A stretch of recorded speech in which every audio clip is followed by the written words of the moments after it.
Recentemente, o governo disponibilizou um auxílio emergencial no valor de R$ 600 para brasileiros desempregados, trabalhadores informais e para quem tem renda salarial de até meio salário mínimo. Com essa ajuda, é importante saber como aplicar bem esse dinheiro. E é por isso que eu converso agora com o economista da Fundação Getúlio Vargas, Joelson Sampaio. Joelson, boa noite, obrigada por nos atender. Eu gostaria que você falasse para a gente quais devem ser as prioridades nesse momento: contas atrasadas ou priorizar as necessidades básicas? A ideia é priorizar as necessidades básicas, né? Até porque as contas você consegue negociar com os bancos, enfim, fica mais fácil você administrar diretamente com as instituições financeiras.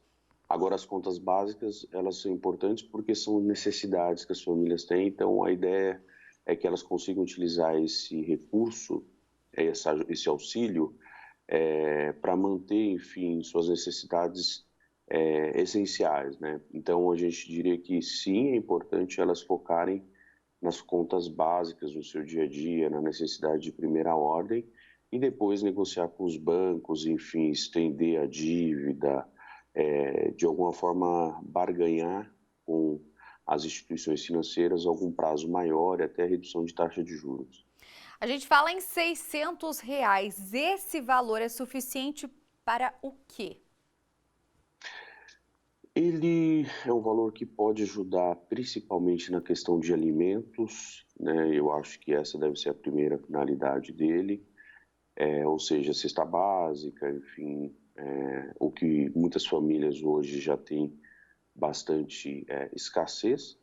E depois, para contas de necessidade, ou seja, você precisa, de repente, honrar uma conta de água, luz, enfim, não quer ter um problema com esse tipo de negativação, então, de repente, você pode honrar essa conta, mas eu diria que, assim, mesmo essas contas, elas hoje, caso não sendo pagas, em boa parte dos estados e municípios, as empresas, as concessionárias, elas não irão cortar, digamos que, o fornecimento do serviço. Então, mesmo se a pessoa, de repente, não conseguir honrar nessas contas, ela não vai ter esse tipo de problema.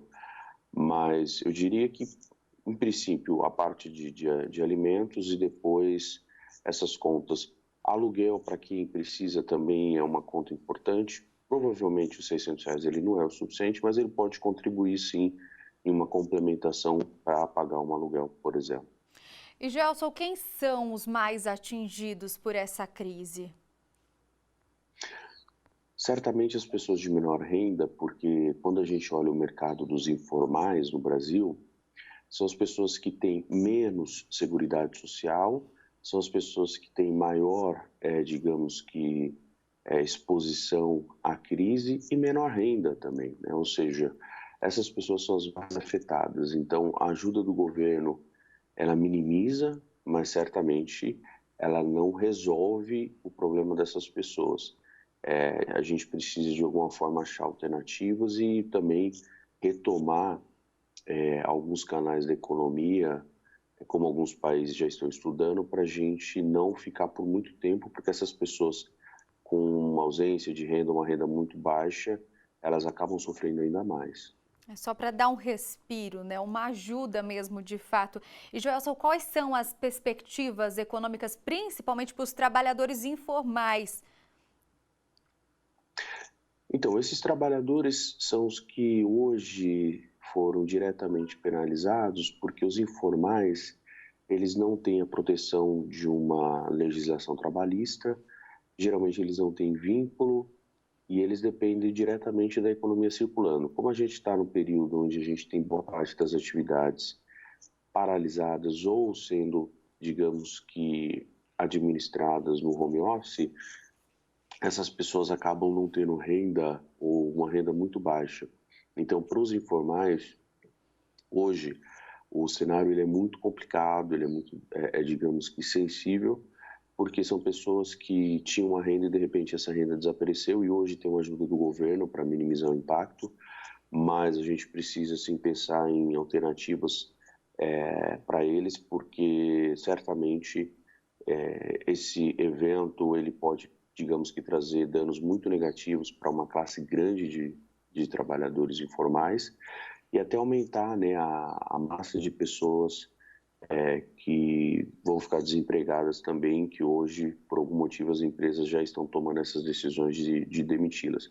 Então, é importante sim, essa preocupação com a economia, não só pelos informais, mas também uma classe de trabalhadoras que podem perder o emprego por conta da crise. Esse é um ponto até que a gente gostaria de tocar. Já dá para saber quantos trabalhadores, quantos postos de empregos devem ser perdidos durante essa crise? Tem uma perspectiva, uma estimativa? Sim, já existe estimativa, já tem estudos apontando que a gente pode chegar até 17 milhões de desempregados, ou seja, a crise, a depender do desenrolar, ela pode dobrar a nossa taxa de desemprego hoje no Brasil. Então a gente pode aumentar sim e muito o número de desempregados, né? E quando a gente olha os dados já de demissão e de pedidos de negociação em banco, por exemplo, a gente vê que o cenário é bem crítico e que a crise já está tendo efeito em muitas empresas e famílias. Gelson, tem muita gente que conserva a tradição de guardar um dinheirinho para uma hora emergencial. Essa é a hora de usar esse dinheiro para pagar a conta, ou é melhor não mexer nele e ir levando? Se você conseguir administrar as contas e manter essa reserva, é melhor.